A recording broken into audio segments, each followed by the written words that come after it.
I feel like no matter where I go, 10 times a day, I find myself asking myself this question.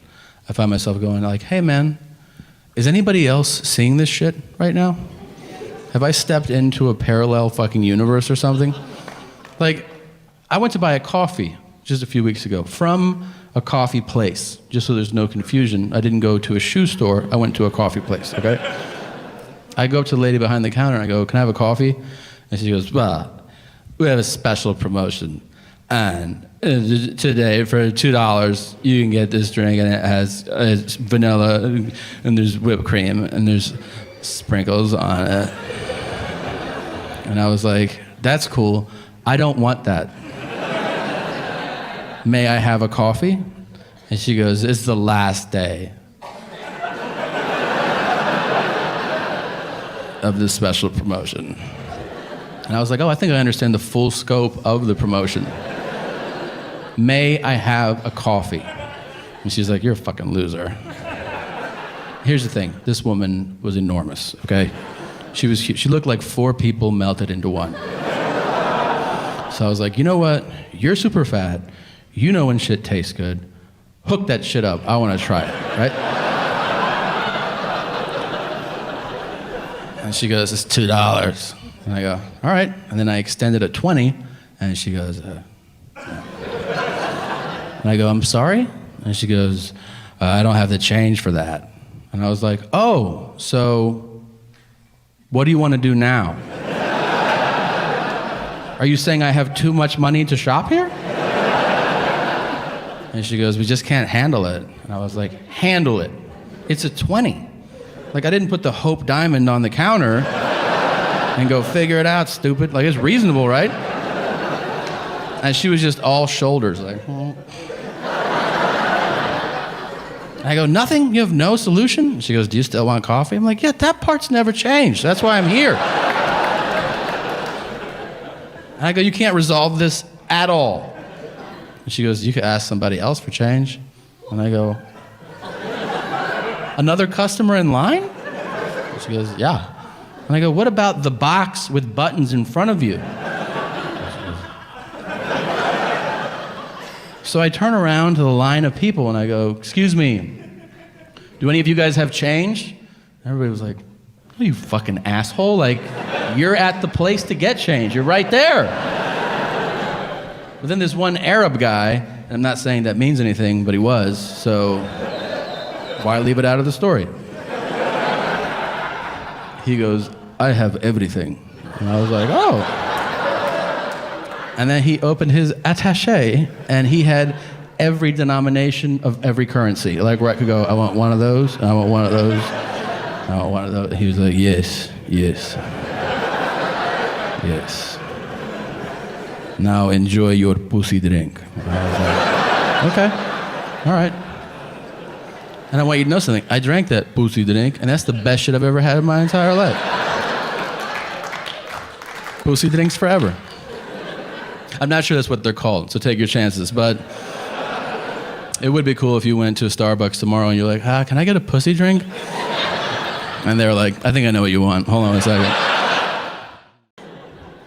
My doctor comes in. He doesn't say hello. He doesn't say good morning. He just walks in. He points at me, which is super aggressive, you know, to start a conversation with somebody like, hey, man. You're like, hey, what's up, man? And he goes, do you want something for your hair? And I go, what? And he goes, do you want something for your hair? And I go, I don't get it. And he goes, has nobody told you that your hair's falling out? And I was like, damn. No. And he goes, oh, sorry. I'm like, all right. Then he pulls my chart out of the slot, super dramatic, so that it makes a fucking noise. He goes, I'm like, and he goes, wow. And I'm like, really? Wow. Is it full-blown AIDS? Like, why is it wow? And he goes, you weigh 245. And I go like, yeah, like I knew that shit. And he goes, you weighed 230 last time you were here. Not exactly what I would call weight loss. And I'm like, are we at a fucking roast or something? Right? Like, what are you doing? Then he says, you know, you're the fattest patient I've seen all day. And I go, it's 9:30 in the morning.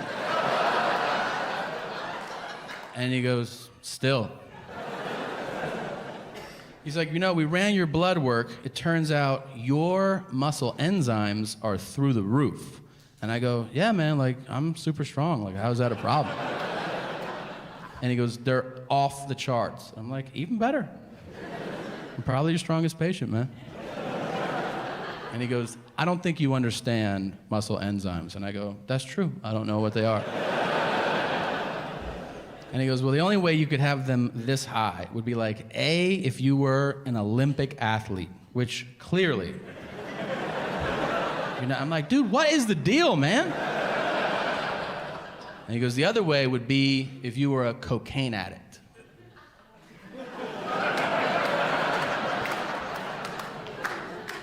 And I go, I don't do coke. And he goes, I'm your doctor. You don't have to lie to me. And I go, I'm not lying. And he goes, I can't treat you if you're not going to be honest. And I go, hey, man, aren't cokeheads skinny? Isn't that like part of the deal? And he goes, usually, yeah.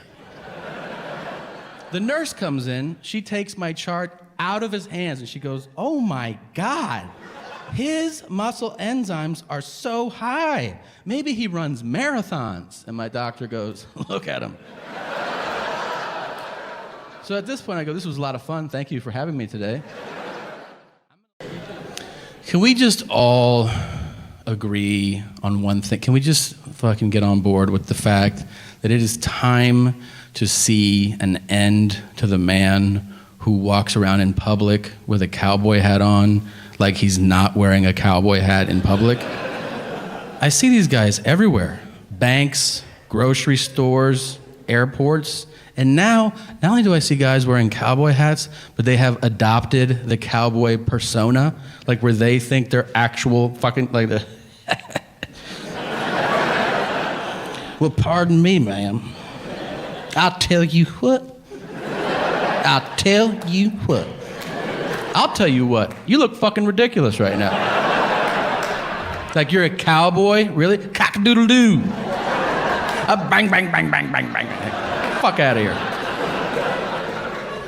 Here's all I want from cowboys. Just be cowboy all the way, all right? Work with livestock. Like if somebody says, let's go get a beer, I want to hear you say, I got to shave some sheep. End your disputes with a pistol. If somebody cuts you off in line, be like, meet me at the saloon at noon. I'm a cowboy. And you better ride a horse everywhere.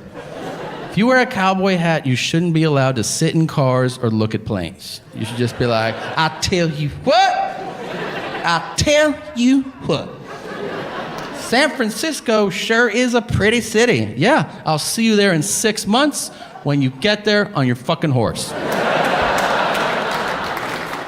If you're a cowboy, then I am a knight. I'm a knight, and I'm gonna wear armor every day in case somebody wants to joust, and you leave me alone because I'm doing the queen's work, okay, mummy? You know who likes to be cowboys more than anybody? You know who? 3-year-olds, because they're not developed yet.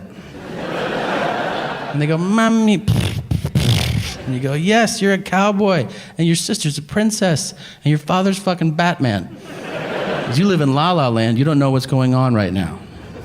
Cowboy hats should come with class rings. So I feel like the same guy that buys one buys the other anyway, you know?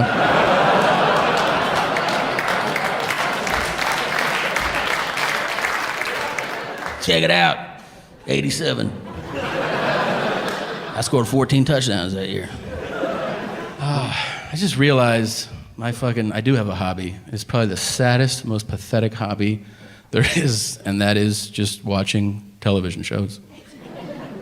What is lamer than, like, what do you do for fun? What's your hobby? Oh, I watch TV. That's so indicative of our country. And like, some people are amazing with their, like, oh, I build furniture. And you're like, that's your job? No, I'm a urologist, but like on the side, like, and you're like, oh, I like to watch my shows. I don't like the way people knock TV, though. It's all the same cliche shit they said when we were kids. They now say as adults, right? They're like, oh, you watch too much TV, it'll rot your mind, or you can't learn anything from television. But that's not true. You can learn a lot from television. For instance, without television, I would have no idea that Steven Seagal is out of his fucking mind. Or alive. I also didn't know that. Yeah, I've been on a tour, which no one really has been on this scale or scope before. It's pretty wild. I've toured all of North America, and then I have, Australia, New Zealand. I have Latin America coming up. Then I do Europe, then I do Asia, and then I pass away at the very end. But, my agent wants a boat, so let's hook him up. The best part of international touring, if you're a performer, is that you get treated so much better than you should ever be treated. I mean, my theory is they can't believe you took the flight. I'm serious. My last tour ended in Australia. I got off the plane, and the promoters meet you there. They're like, "You're here?" And you're like, "Yeah, we have a contract. I thought we were doing this,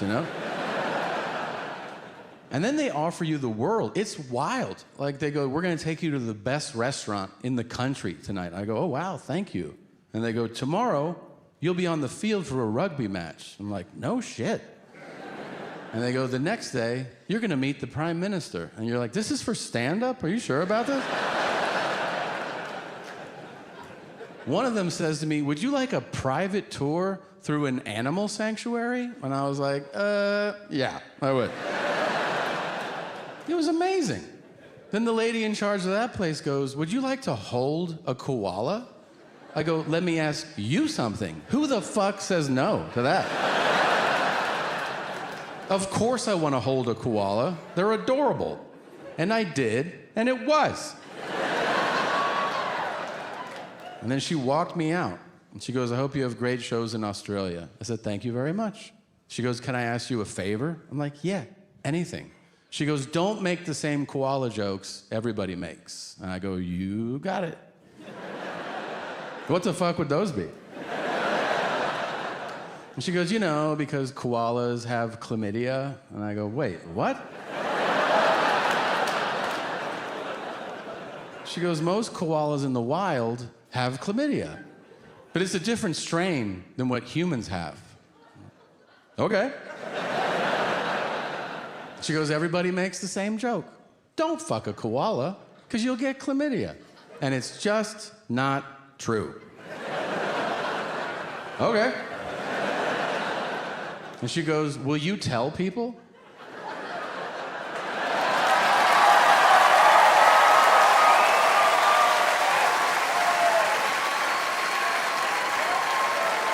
I will never let her down. And if you guys leave here with anything tonight, I hope it is this. You can go to Australia, and you can fuck all the koalas that you want to, and you will not get chlamydia.